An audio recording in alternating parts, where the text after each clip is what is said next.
biologie, c'est un concept qui reprend le fait que la physiologie de la reproduction dans l'espèce humaine n'est pas très efficace et diminue avec l'âge, mais c'est surtout un concept qu'on utilise pour faire peur.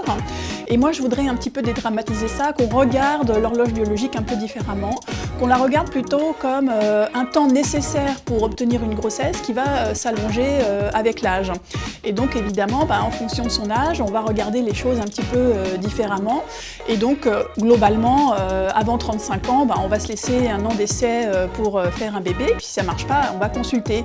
Mais peut-être qu'à 35 ans, ce qui est recommandé aujourd'hui, c'est quand même dès 6 mois d'aller s'interroger et d'aller consulter un spécialiste de la reproduction pour voir si on est dans les meilleures conditions pour obtenir cette grossesse. Et pourquoi pas, même dès 38 ans, s'interroger avant même de commencer ses essais bébés. Alors pourquoi ? Parce que s'informer, en fait, ça permet de se donner les meilleures chances de pouvoir mettre une maternité dans le projet de vie quand on le souhaite. Et éventuellement de se poser la question, est-ce qu'il y a un intérêt ou pas d'autoconserver ces ovocytes ?